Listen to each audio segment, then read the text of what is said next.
이런 와중에 한국에게 경고를 던지는 메시지들이 나오고 있습니다. 트럼프가 사기쳤어요. 속지 마세요라고 국제 언론들이나 관련자들이 한국 정부 속지 마세요라고 경고를 보내주고 있는데 안 속아. 우리 이미 다 알고 있었어. 아니, 사실 이거 딱 터져 나왔을 때 아마 우리 방송 애청자들은 첫 번째로 트럼프 저거 거짓말이거나 또는 자작극 아니야? 라는 의심을 저는 맞아. 하셨을 거라고 아니, 생각을 댓글 해요. 그런 게 있었어요. 네. 이상하다. 네. 그러니까 이게 심지어 이란발 통킹만 사건이다라는 얘기까지 나오고 있거든요. 그러니까 이게 뭐냐면은 1964년 8월에 통킹만, 베트남 통킹만에서 미국 구축함이 공격을 받았다라고 해서 그걸 명분으로 미국이 베트남전에 참전을 하지 했죠. 않습니까? 그런데 나중에 알고 봤더니 그거 자작. 거짓말이었다라는 거잖아요. 거짓 깃발. 예.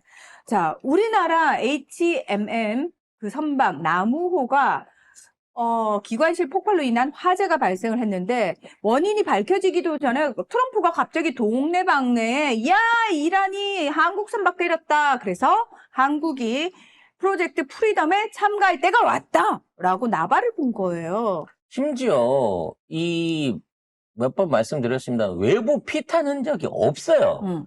근데 다른 어떤 화물선이 공격받는 영상을 합성을 해갖고 국내 디지털 타임스 같은 데서는 그런 영상을 내보내갖고 이게 피격당한 거라고 그러고 조선일보나 일부 기레기들은 사상자가 나왔다라는 식으로 확인되지 않은 가짜 기사들을 쓰면서 정부가 빠른 조치를 통해 가지고 지금 우리 선박들이나 국민들을 보호해야 되는데 지금 정부가 일을 안 하고 있다는 식으로 빨리 가갖고 참전한다고 약속이라도 해라는 소리를 강요하고 있는데 이게 전문가들 뿐만 아니라 누가 보더라도 이거는 트럼프의 거짓말이라는 거예요. 이상하다. 그래서 이 부분에 대해서 가해자가 있어야 될 거 아닙니까? 만일에 그게 있다고 하면 지금 이란이 그랬다는 거 아니에요. 근데 이란은 우리 그거 모르는 일이다. 우린 그걸 한 적이 없다라고 이야기를 하고 있습니다. 그래서 이게 직접적인 피격이 없는 상태에서 이거를 이란의 공격이다라고 말하는 것 자체도 말이 안 되지만 그런 증거라든지 확실한 원인이 밝혀지지 않은 상태인데도 불구하고 이거를 뭔가 참전으로 끌고 가려고 하는 것도 더 웃긴 거예요. 근데 문제는 이걸 저질러 놓고 그 다음날 작전을 포기했다고 끝났다고. 그럼 지금 일이 끝났는데 장터가 끝났는데 지금 빨리 가서 물건 팔고 가라고 걸음찌개 내겨놓고 농사하다 말고 물건 팔러 가라고 지금 우리 언론이 붙이고 어딜 가냐고 작전이 끝나는데. 그리고 이란 국영통신이 이 트럼프의 이 이란 공격설을 근거 없는 주장이라면서 강력하게 부인을 했습니다. 그리고 친이란 성향 매체들을 중심으로 이번 사건이 미국의 조작된 거짓 깃발 작전이거나 과거 베트남 전쟁의 도화선이 된 제2의 통킹망 사건이라고 주장을 하고 있습니다. 그러니까 이게 외부의 어떤 원인에 의한 폭발일 수 있다라는 얘기는 하는데 그 외부의 원인이 반드시 이란의 공격이라고 장담할 수도 없고요.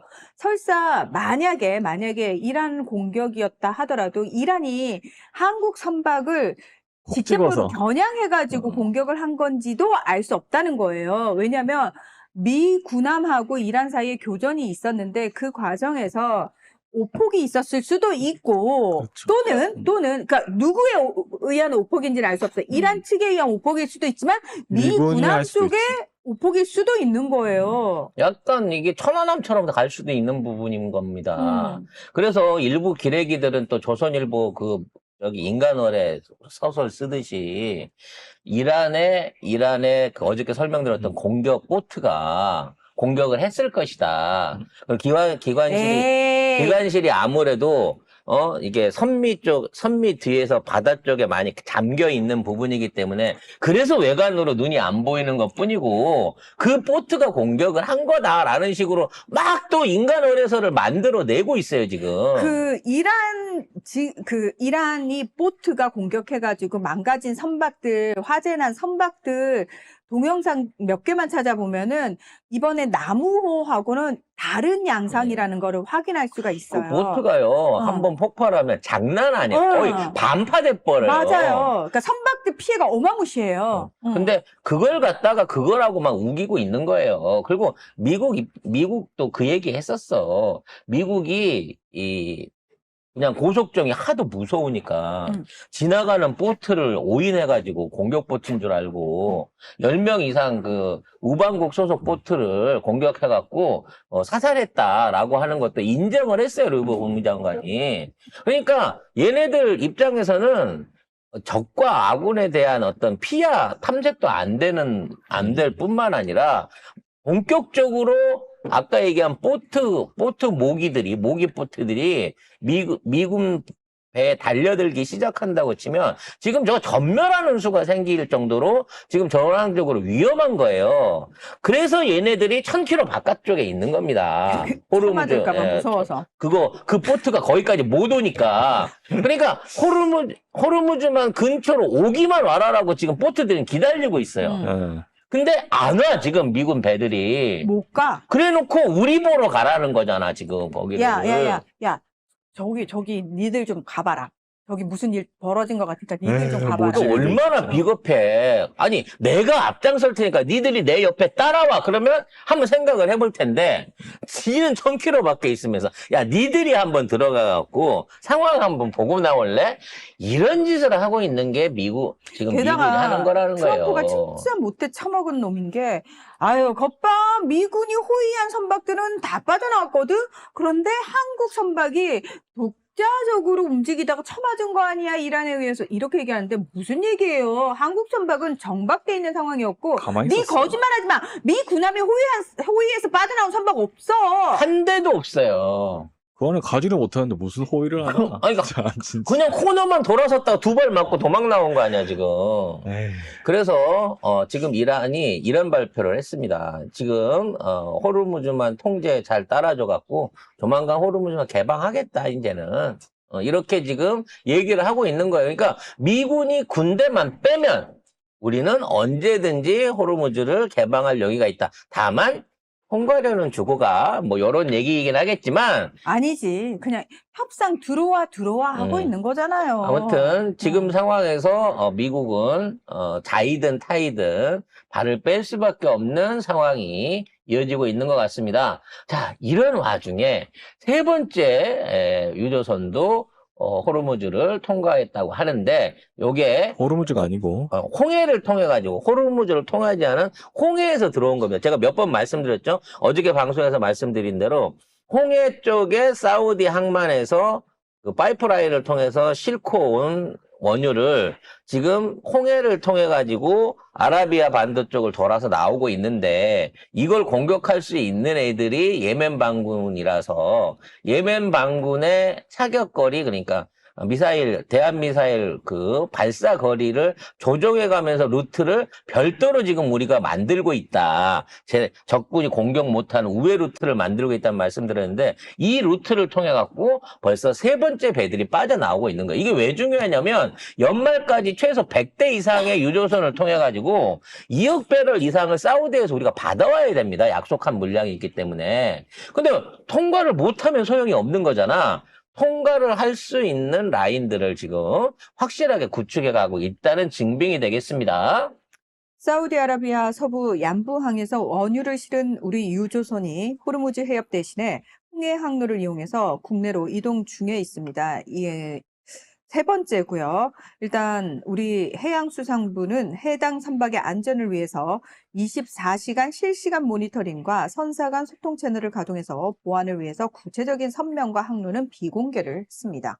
이게 굉장히 중요한 게 뭐냐면 여기서 이제 어떤 분들이 파병은 절대 안 돼라고 얘기를 하는데 여기 가서 우리 배를 지키는 건 파병이 아닙니다. 미군하고 연합군에서 들어가는 게 아니라 우리나라 소속의 배들과 화물을 지키기 위한 우리나라 해군의 원해양 작전 중에 일부인 거고 이걸 하기 위해서 청해부대가 지금 10년 가까이 그쪽에서 활동 중이죠. 정기적으로 활동을 하고 있는 거예요. 이제 그 일이 늘어나는 거죠. 그렇죠. 그러니까 원래는 소말리아 해적 때문에 거기 가 있었는데 근래 들어서 근래 몇 년 사이에 아덴만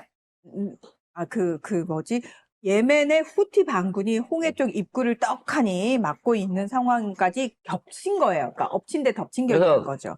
참고로 말씀드리자면 소말리아 해적들은 우리나라 그 태극기 건 배들은 안 아예 건드려요. 안 건드린답니다. 왜냐면 우리나라 그 태극기를 건드리면 어디서 이렇게 귀신같이 헬리콥터하고 고속정이 온대요. 그래서 한국 배는 건드리지 마라 그래갖고 그 앞바다를 지나는 다른 나라 배들도 다 한국 깃발을 걷어놓고 통과할 정도로 이 소말리아 쪽은 평정이 됐습니다, 이미. 그렇죠. 이미 해적들은 다 평정을 네. 한 상태죠. 근데 빠지면 또 그치. 나타날 거니까 일단 거기에 우리 함선들이 항상 정기적인 순찰을 돌고 있는 건데 문제는 후티 반군인 거예요. 얘네들이 이제 수상전을 하자고 치면 함대함으로 붙자고 치면 이게 아무것도 아닌데 이것들이 멀리서 함대함 쏟아요. 미사일을 이렇게 쏴가지고 우리 그 화물선 너무 크잖아. 조준 실력이 떨어져도 맞힐 수 있는 사이즈 아니에요? 회피도 못하고. 그렇죠. 그래서 이런 것들을 느리고. 이제 공격하지 못하게끔 막는 게 필요한 겁니다. 다행히 후티 반군이 갖고 있는 미사일들의 어떤 사거리들이 뭐 40-50km 정도 수준이라서 그거를 감안해가지고 홍해를 빠져나올 때부터 후티 반군 없는 쪽으로 걔들 미사일이 안 닿는 쪽으로 이렇게 돌아 나오는데 그럼 이제 소말리아 해역에 많이 접근을 하는 거야. 그래서 성해부대가 거기에서 같이 이거를 봐주는 거고요. 이걸 하기 위해서 우리나라 그 새로 띄었던 아리랑 위성 있잖아요. 아리랑 위성이 거기 지나갈 때 배들을 작전을 시켜갖고 통과를 시킨다고 하더라고요. 그래서 그 위에서 딱 보고 혹시 움직이고 있는 적군의 동향이 있는지 무장한 예멘 반군의 움직임이 있는지 다 확인하고 그에 관련된 각종 GPS 자료들 같은 거를 전부 다 모니터링 해가면서 쉽게 말해서 안정적으로 빠져나갈 수 있는 시간하고 해역 지도를 완성해 놓고 있다는 겁니다. 그러니까 앞으로도 꾸준하게 이러한 운송이 계속되고 사우디나 아랍에미리트 입장에서는 어떻게든 안전하게 배가 빠져나가갖고 기존의 저장시설이 풀이 되기 전에 계속해서 생산을 할 수 있게끔 도와주는 것만으로도 우리나라한테 엄청 감사한 거예요. 그러니까 오죽하면 운송료 지들이 내고 지들 유조선에 실어가지고 한국까지 갖고 갈 테니까 보관만 해달라. 지금 이렇게까지 얘기가 나오고 있는 상황이 되고 있거든요. 그래서 이 작전을 꾸준하게 유지하기 위해서라도 추가의 증파가 필요합니다. 그리고 이제 계속 청해부대가 왔다 갔다 하면서 이 루트를 운영하기 위해서는 일단 인력들도 더 필요하고 장비들이나 함선이 더 필요한 부분이라서 아마 거기에 대한 그 출동을 위한 준비를 어느 정도 해군이 하고 있을 거고요. 다시 말하지만 이건 파병이 아닙니다. 원회 작전인 거지. 뭐 우리가 공격을 목적으로 뭐 다른 나라의 주권을 침범하거나 이런 거를 이런 걸 위한 게 아니라 지금 있는 상황에서 우리나라 소속 유조선들의 안정을 지키기 위한 일종의 파병 작전이 추가로 있게 될 것이다라는 생각을 하게 됩니다. 그리고 프랑스가 샤를 드골호를 포함한 그 함대를 홍해로 이동시키기로 했습니다.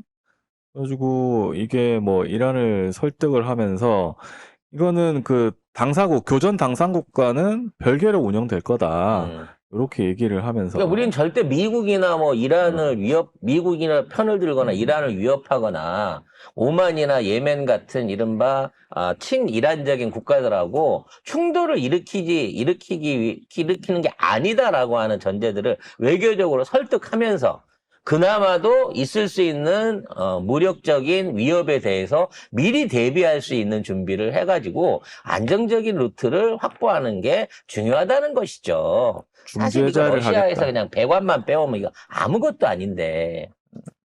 아무튼 이마만큼 대한민국은 에너지 안보를 비롯해가지고 우리 자국민의 자산과 안전을 위해서 노력하고 있다는 점을 아셨으면 좋을 것 같습니다. 자,